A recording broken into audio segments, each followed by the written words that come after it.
Así que el conocimiento es el camino que lleva al saber en la posición de Sócrates. La ignorancia para Sócrates era lo peor, como el peor castigo que pudiera tener una persona, que es la persona que no sabe, pero sí sabe que no sabe.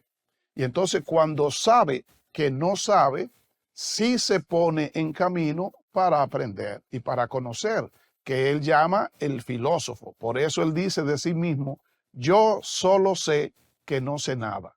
La capacidad que tiene la persona para aprender, para asimilar no solamente cuestiones físicas, sino también conceptuales, semánticas y contenido o significado de las cosas, es la inteligencia.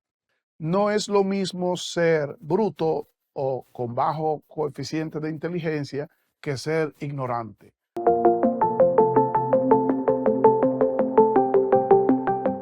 Atentos saludos, amigas y amigos de su programa Dialéctica, porque la verdad importa. Nueva vez llegando a ustedes con este programa en que tratamos temas de carácter filosófico, teológico, económico, político y de otra índole. Hoy tenemos un tema muy especial. Estoy produciendo este programa desde el estudio B de nuestro canal Su Mundo y tengo mi copita de agua y tengo mi tacita de café, porque vamos a hablar de un tema que tiene que ver con el conocimiento, el saber y la inteligencia. Es un tema de la médula de la filosofía que toca también una parte de la psicología y de la psicometría en lo que tiene que ver con la inteligencia y las variables y las formas de su medición.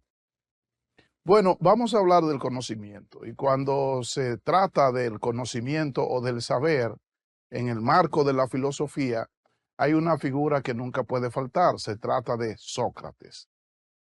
Sócrates es un filósofo griego de varios cientos de años antes de Cristo. Él es muy famoso por aquella expresión de conócete a ti mismo, de modo que se refiere al conocer y al conocimiento. Era un profesor de filosofía y profesor de ética, y también por aquella otra expresión de yo solo sé que no sé nada.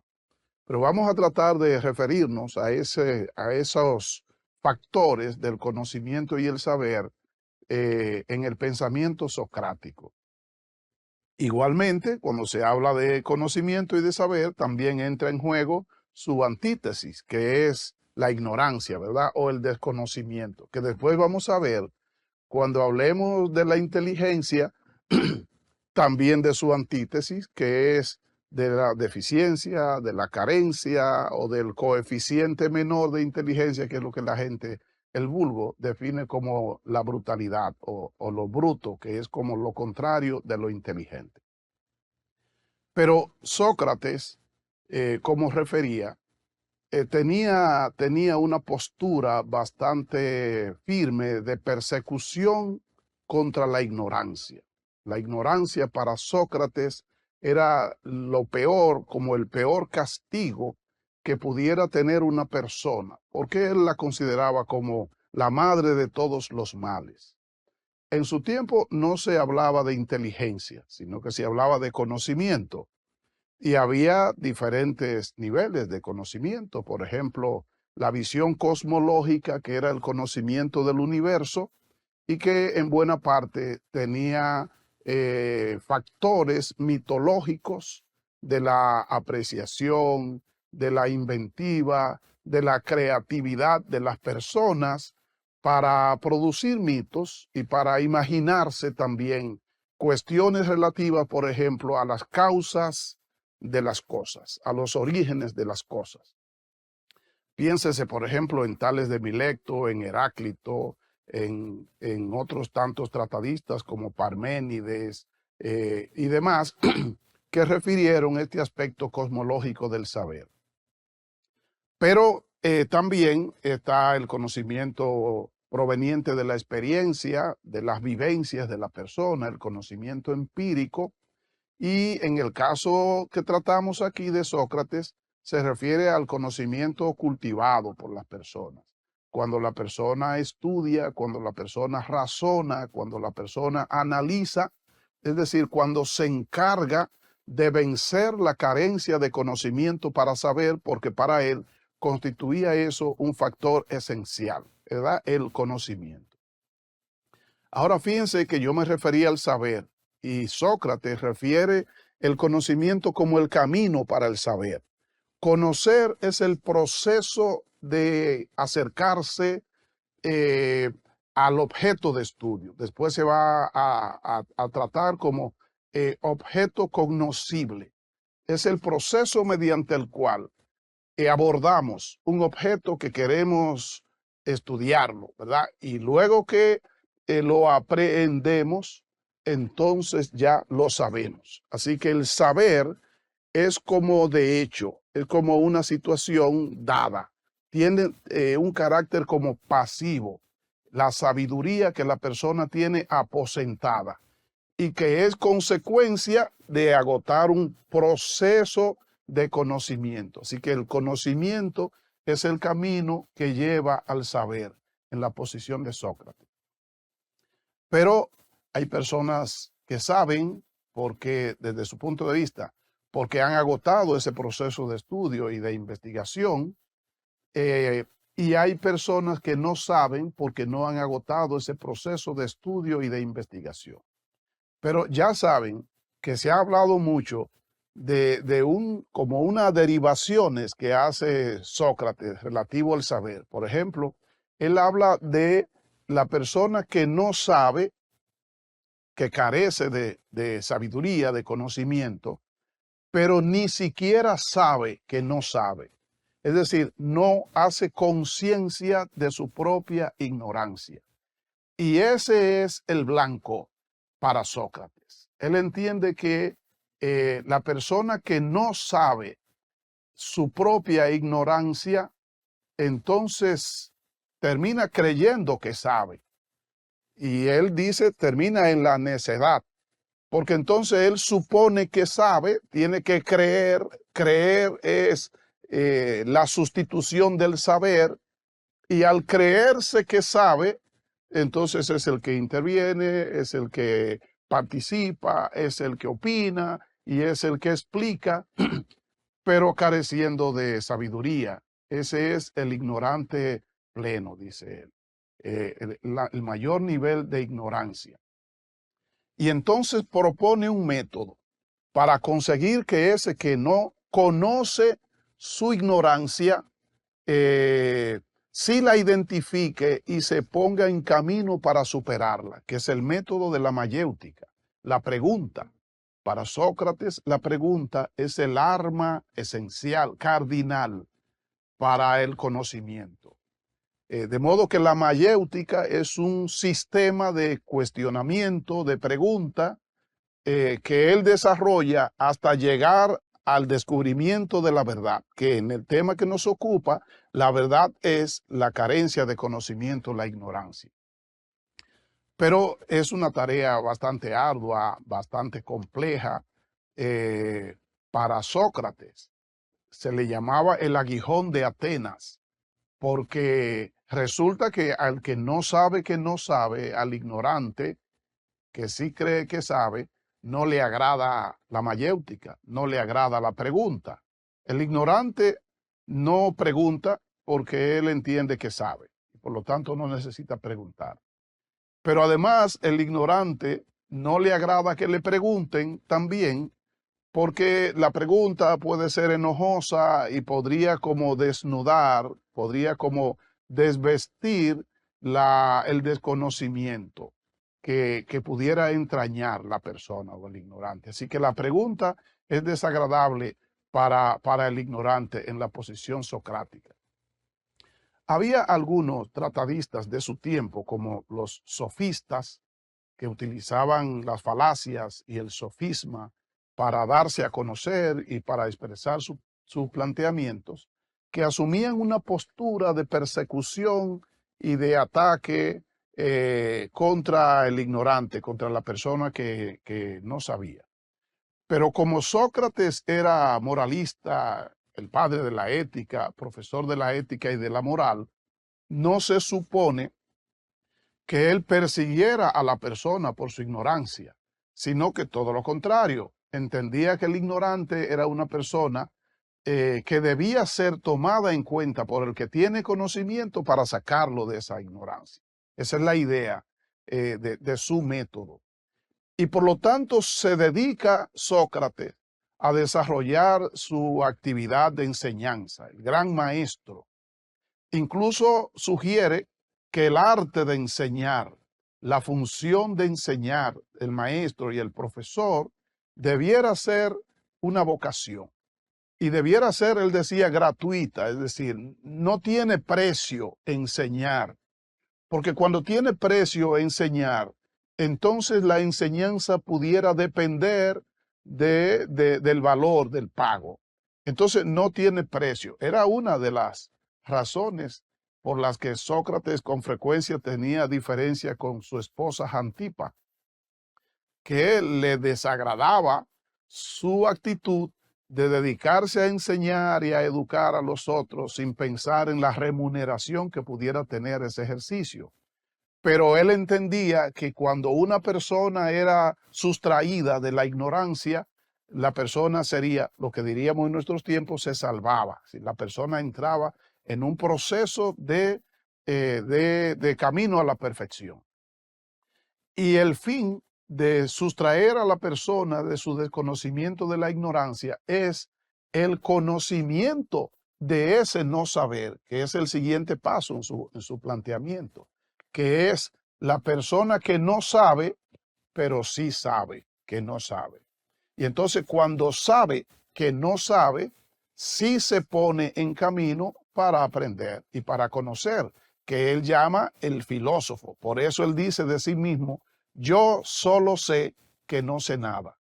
Es decir, ya yo sé lo que desconozco y como estoy consciente de lo que desconozco, lo que se espera de mí ahora es que me ponga en el camino del saber. Y entonces lograré de esa manera salir de esos niveles de la ignorancia o del desconocimiento en el pensamiento socrático.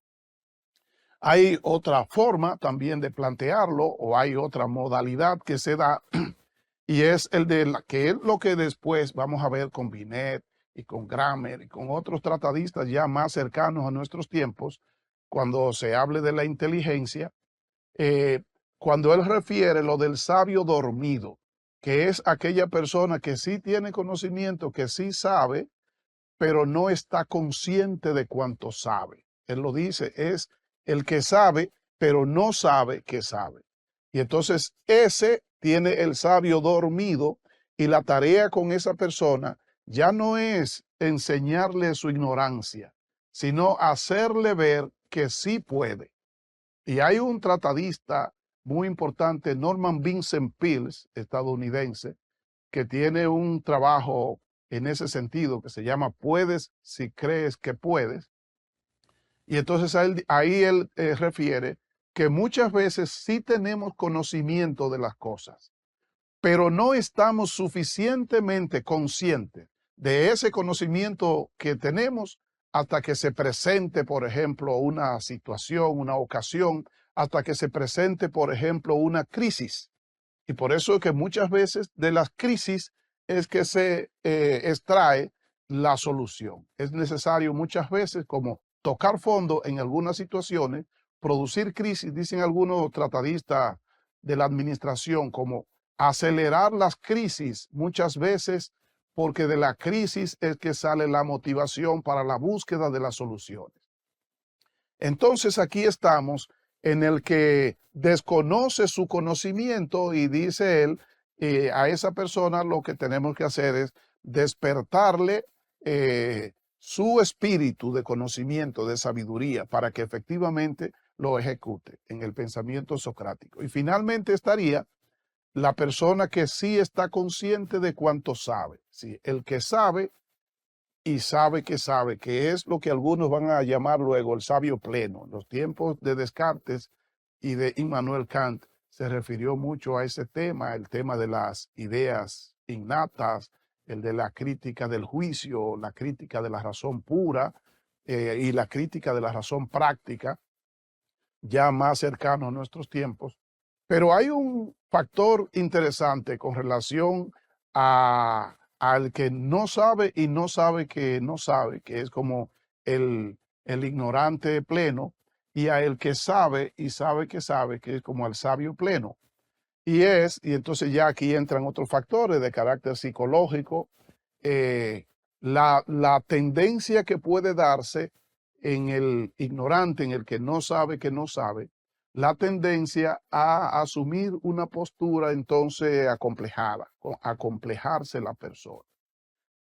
Por el desconocimiento de su ignorancia, él se aferra a la creencia de que sí sabe y asume un complejo que entonces pretende solucionarlo todo y explicarlo todo y ayudar a todo el mundo y resolver todas las situaciones desde su desconocimiento, y decía el propio Sócrates, entonces termina la persona en la necedad.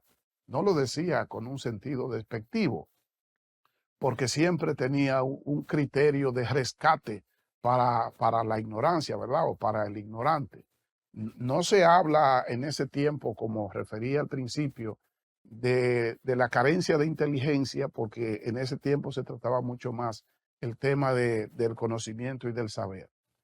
Y el otro complejo es entonces el de el que sabe y sabe, que entonces se confía de su sabiduría al estar consciente de que sí domina o de que es superior a los demás en términos de conciencia, en términos de conocimiento, se confía de su estado de confort o de su sabiduría, y pudiera entonces descuidarse eventualmente o pudiera presumirse de tal modo como dijeron algunos críticos del pensamiento sartriano del siglo pasado con relación a Sartre, y una respuesta que se dice le dio a Simone de Beauvoir en un momento que lo llamó genio, y que él le dijo, no me llame genio porque genio me queda corto, soy mucho más que genio, genio es cualquiera.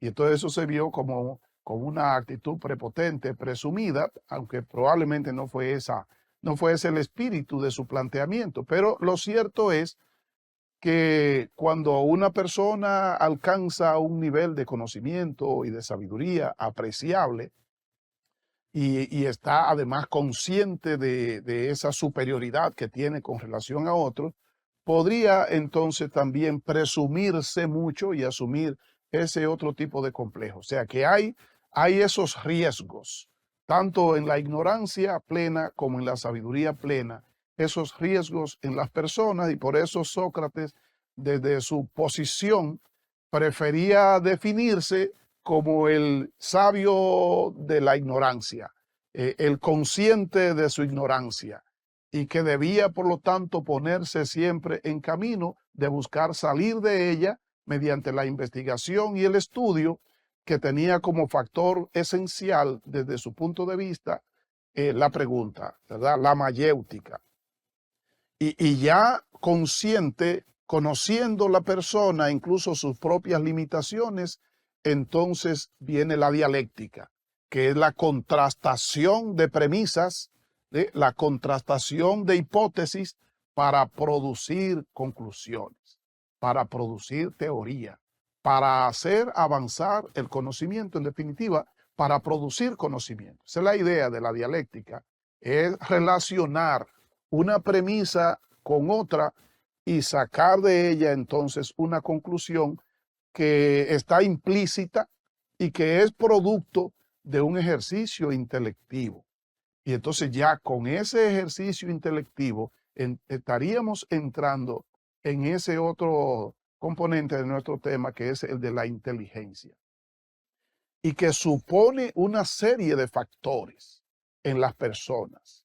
Supone una capacidad de asimilación y una capacidad de interpretación y de intuición para la producción de conocimiento. Y entonces, para producir esos conocimientos es conveniente hacer uso de la capacidad intelectiva de la persona, de la inteligencia. Y ahí evolucionamos más a nuestros tiempos, y en el próximo segmento entonces vamos a referirnos a ese otro componente del conocimiento y el saber que tiene mucho que ver con se dice en nuestros tiempos, con el coeficiente intelectual, intelectivo, con el nivel que tiene la persona, con la capacidad que tiene la persona para reaccionar efectivamente, lógicamente, a los estímulos externos, la inteligencia. Pero vamos a hacer una breve pausa y volvemos entonces con ustedes enseguida.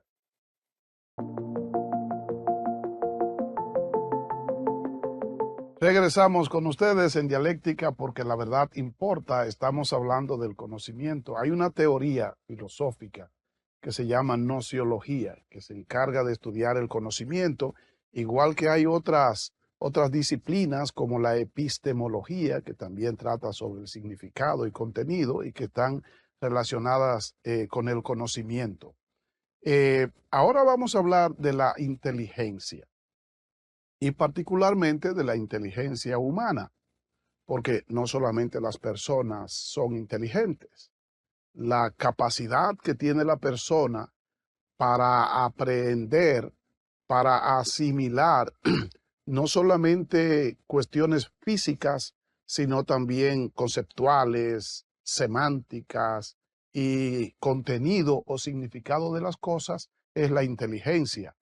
Y entonces, a través de los sentidos, podemos asimilar, por ejemplo, olores, sabores, colores, sonidos, entre otros aspectos, y esa capacidad de la asimilación sensitiva también la tienen los animales. E incluso los animales, unos más que otros, tienen alguna capacidad de asociar cuestiones, ¿verdad? Situaciones, unas con la otra y como terminar en conclusiones. O sea que no solamente las personas, pero nos vamos a referir nosotros aquí a la inteligencia humana. Ahora, hay una especie de dilema que viene de muchos años relativo al tema de la inteligencia y es el carácter genético o el carácter ambiental. Les preguntaba a mis alumnos de psicoética en esta misma semana de la universidad qué opinión tienen ellos, son estudiantes ya de términos de psicología, qué opinión tienen sobre la inteligencia y su origen.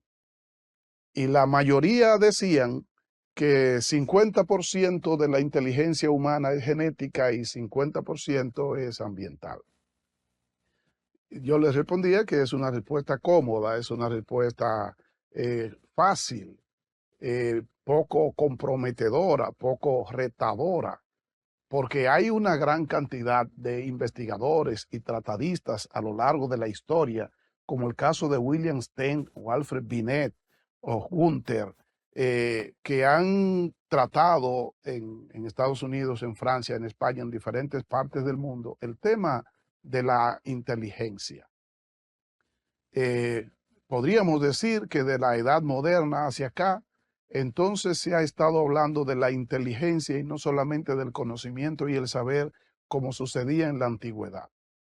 Y ese es uno de los temas de preocupación, ¿verdad? De estudioso, y toda la psicometría está basada en buena parte al conocimiento de esos caracteres de la inteligencia. Es si la persona nace inteligente o con la disposición o predisposición para la inteligencia, si el nivel mayor, medio o menor de inteligencia de la persona viene heredado de padres inteligentes, de su inteligencia, si la inteligencia es producto del entorno, del ambiente en que la persona, por ejemplo, crece, que incluye la alimentación, incluye las atenciones médicas, incluye el ejercicio intelectual al que pudiera someterse desde niño para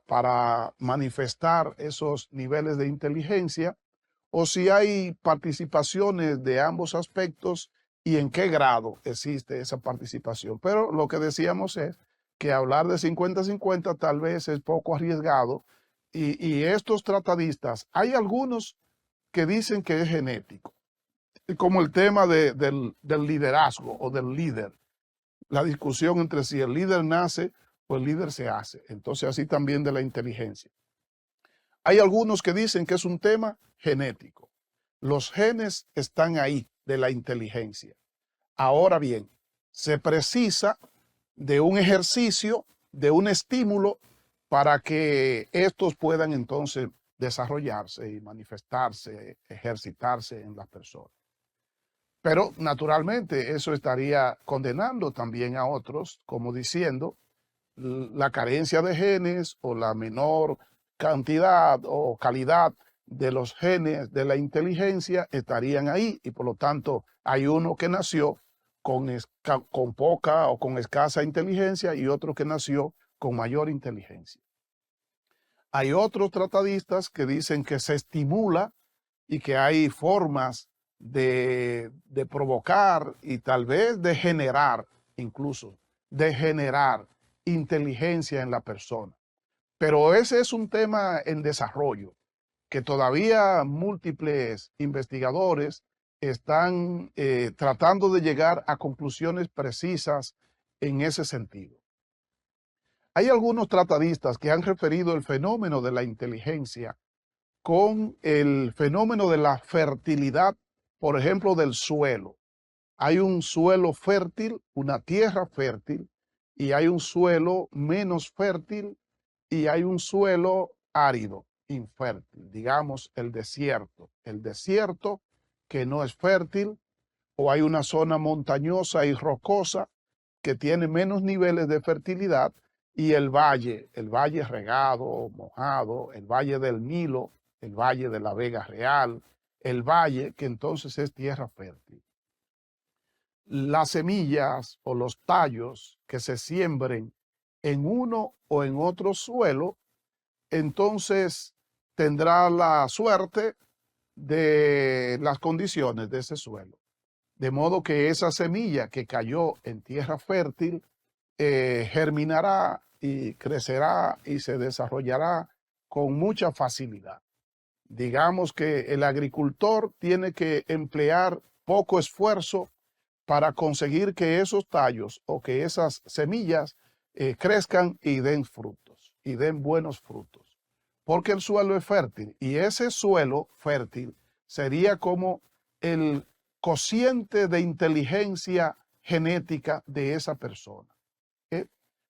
Pero está luego la semilla o el tallo que cayó en un suelo menos fértil, no tan árido como el desierto, pero rocoso y montañoso. Y entonces en este caso, el agricultor deberá aplicar unas destrezas, unas técnicas especiales para que esas semillas crezcan y también den buenos frutos. Y para alcanzar que el crecimiento y la calidad de los frutos sea similar a la del suelo fértil, entonces el esfuerzo deberá ser mayor. Y finalmente está la semilla o tallos sembrados en terreno árido, infértil. Allí el esfuerzo deberá ser duplicado, mucho mayor, para conseguir que germine, que crezca y que dé buenos frutos. Y entonces ahí habría que ver todo el esfuerzo que haya que realizar para que esos frutos alcancen la cantidad y la calidad de los frutos del terreno fértil.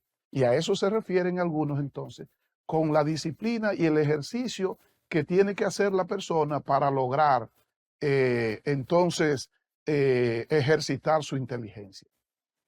Según algunos tratadistas, esas semillas y tallos caídos en terreno árido o infértil, entonces tienen muy escasa probabilidad de dar frutos.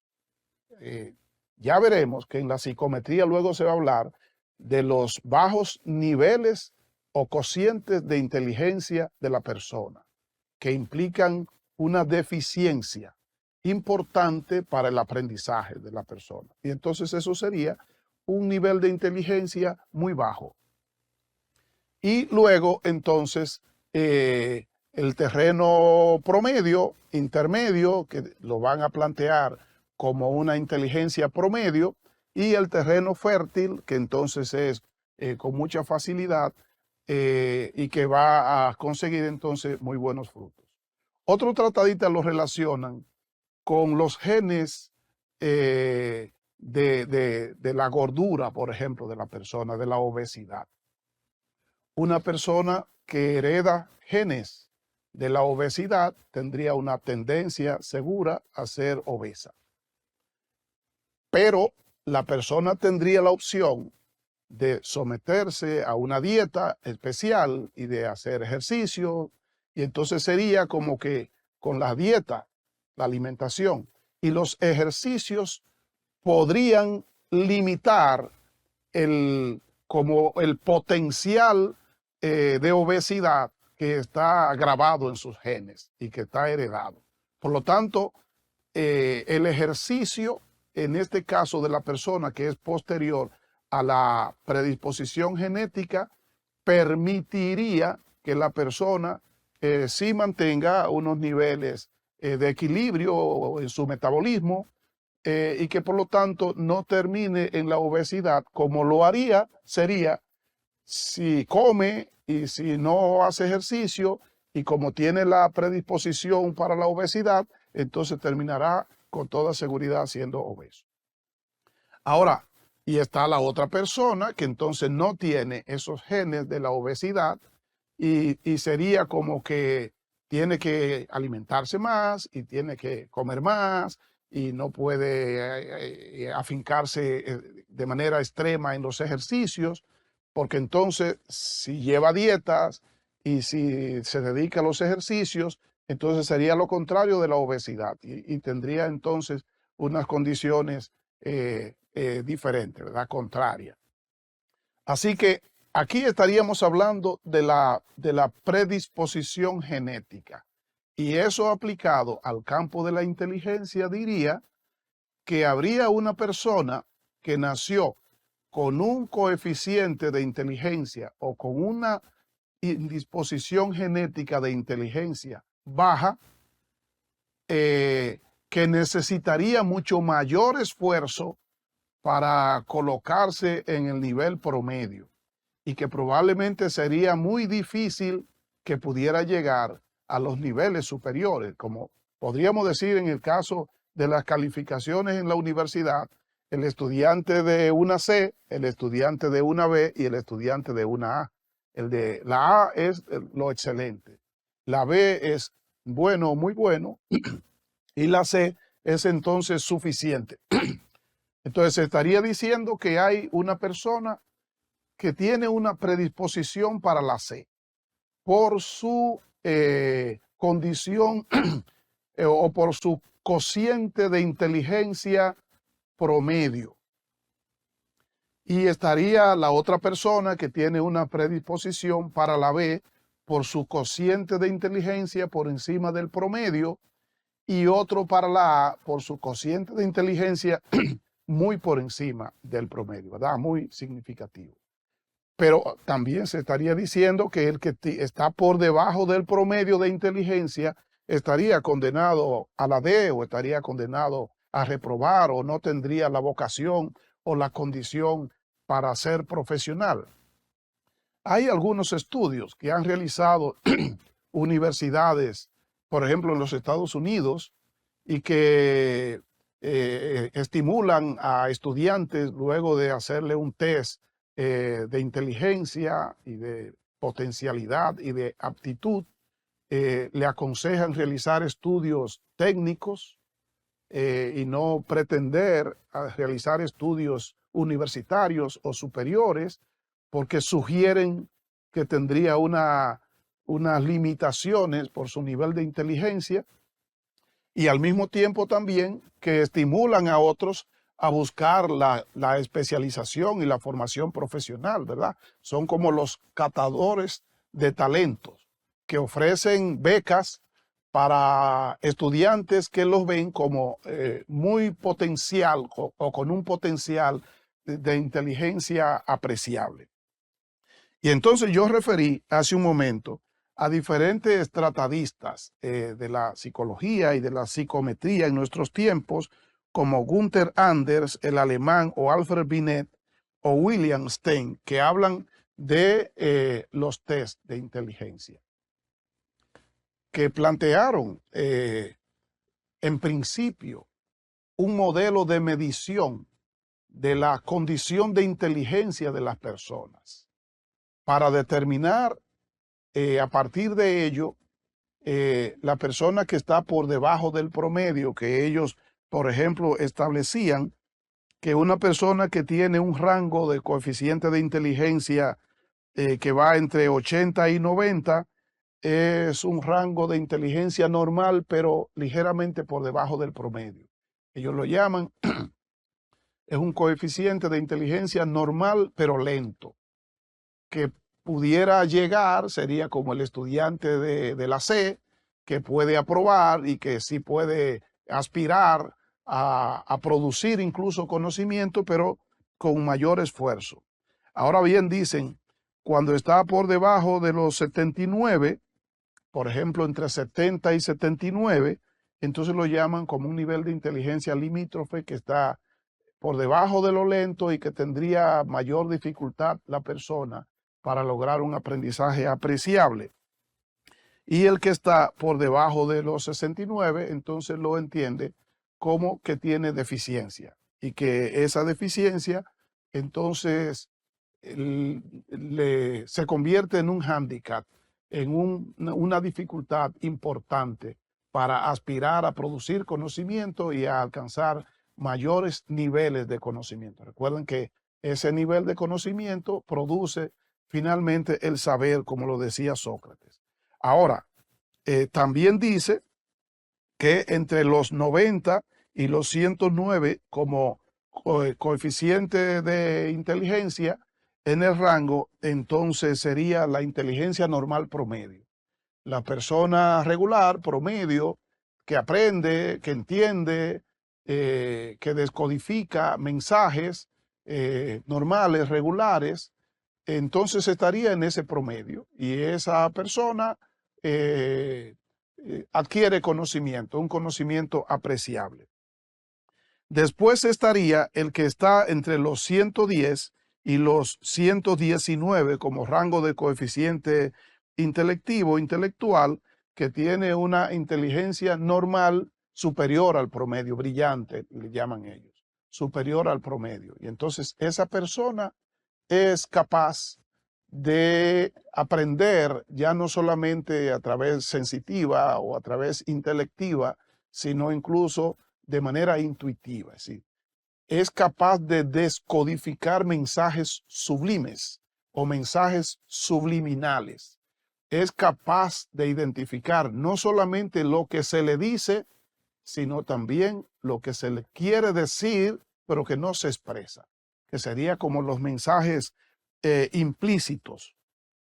Y después presentan el rango del coeficiente de inteligencia entre 120 y 129, que es ya un nivel superior. Algunos tratadistas refieren que en 130 es excelente, es una persona de excelencia que alcanza unos niveles de conocimiento.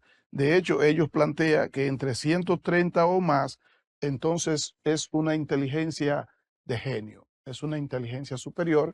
Y ya saben que sobre todo desde el principio del pasado siglo hasta nuestros tiempos, se han estado aplicando estos instrumentos de medición de inteligencia, conocidos como test de inteligencia, para identificar el cociente o el coeficiente intelectivo de las personas.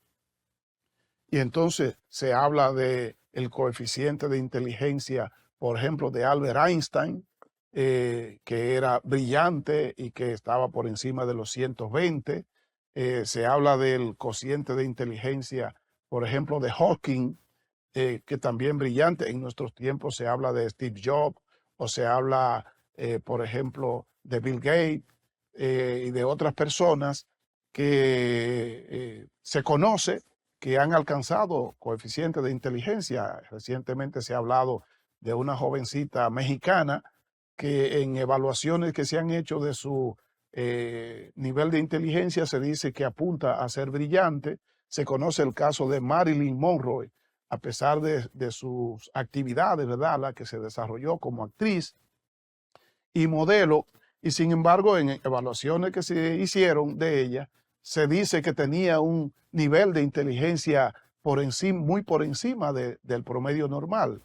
Así que esos coeficientes de inteligencia, y especialmente tomando esa referencia, apuntalan la idea del campo genético en los niveles de inteligencia de la persona, porque probablemente el ambiente, el medio y el entorno en el que en este caso de ella en particular se desarrolló no fuera un caldo de cultivo efectivo para alcanzar esos altos índices de inteligencia. Sin embargo, ahí está. Habría otros casos igual de personas que nacieron en las bibliotecas y en las escuelas y universidades, hijos de profesores, hijos de intelectuales, que sin embargo no se considera que expresen esos niveles de conocimiento. O sea que ese factor ambiental también es digno de estudiarse, igual que también el factor genético. Pero quiero dejar para un segundo segmento, entonces, como un análisis más aplicado a nuestros tiempos, relativo a ese tema de la inteligencia, el conocimiento y el saber, tomando en cuenta como el devenir y el desenvolvimiento social de nosotros, ¿verdad?, en el medio en que nos desenvolvemos. Así que vamos a hacer una segunda pausa y volvemos con ustedes en breve.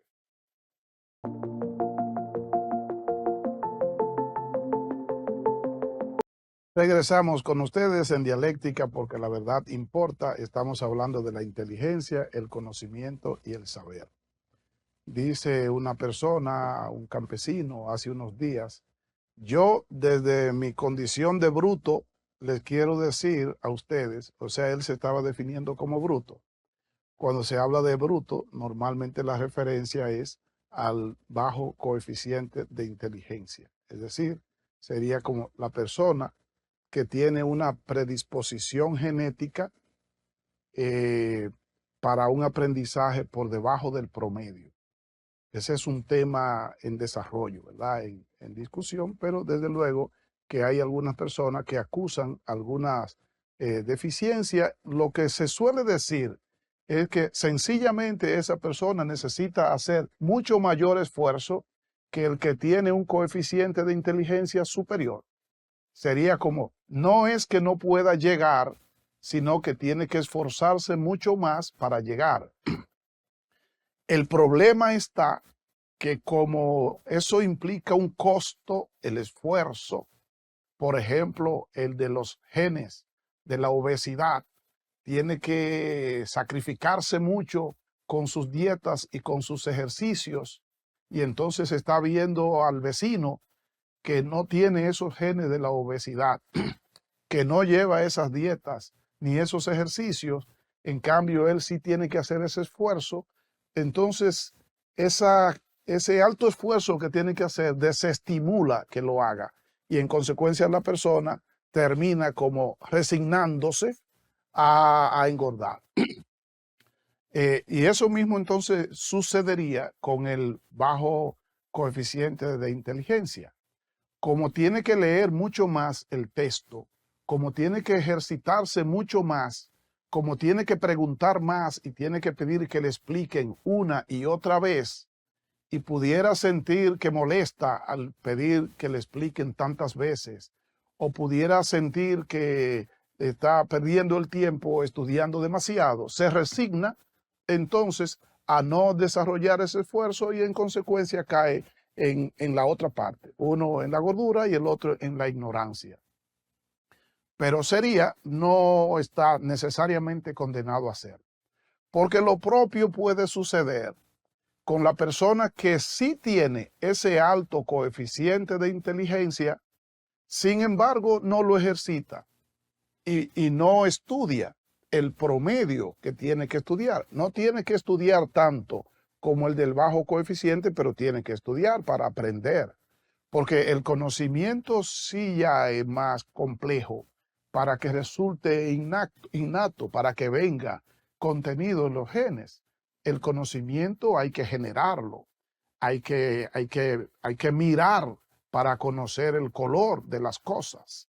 Si no lo ve, no puede conocer el color.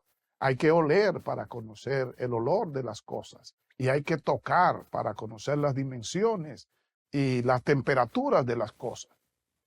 Entonces, si no toca, si no mira, si no prueba, aunque tenga una alta condición, un alto coeficiente de inteligencia, eh, le será muy difícil. Dependerá mucho de factores intuitivos, dependerá mucho de factores naturales y por lo tanto podemos tener a una persona inteligente e ignorante.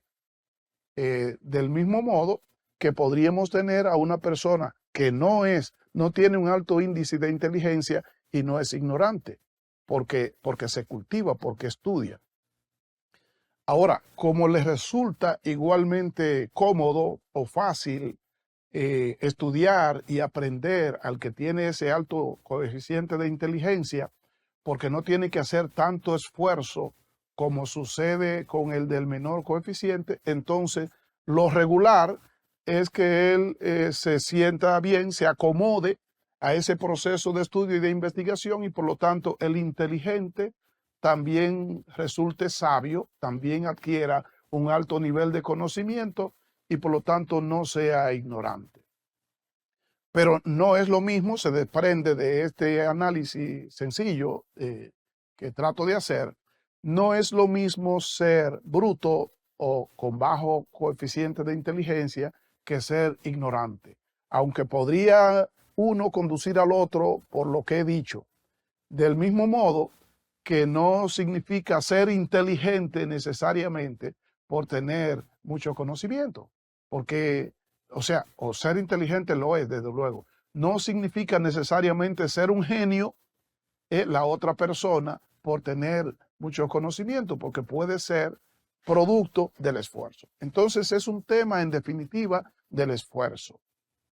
Solo que a uno le cuesta mucho mayor esfuerzo alcanzar un conocimiento, tiene que leer más veces un documento para aprendérselo, y de ahí entonces se desprende la tipología de la inteligencia que refiere, por ejemplo, Binet y otros tratadistas, de la inteligencia, por ejemplo, de la memorización.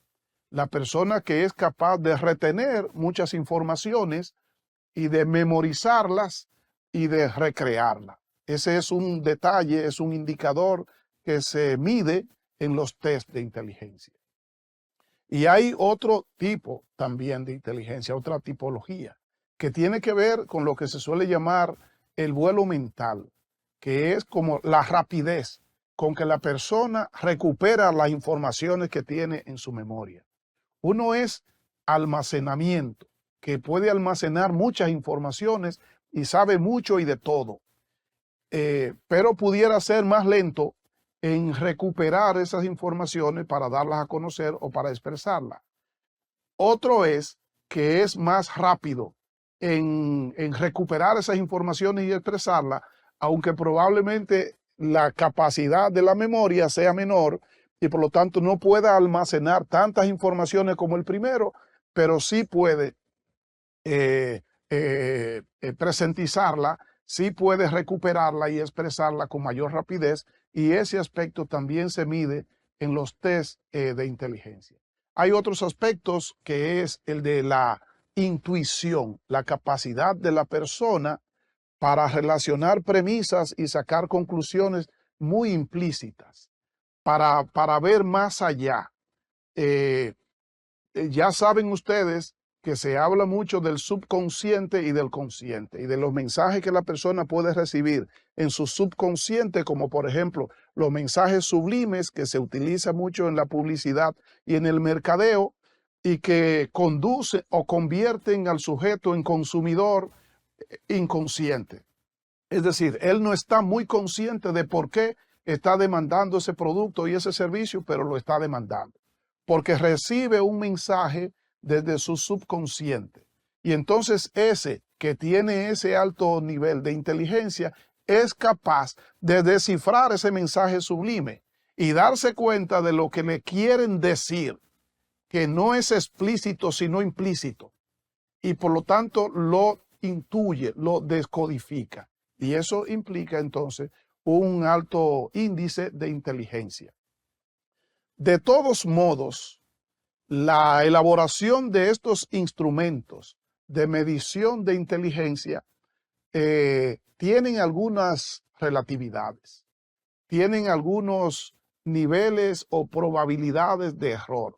No son exactos, sino que simplemente se toman en cuenta esos diferentes factores como la lógica, ya he dicho, como la capacidad de almacenamiento de información, como la rapidez de almacenamiento de información. Bueno, la inteligencia artificial es una especie de imitación de la inteligencia humana.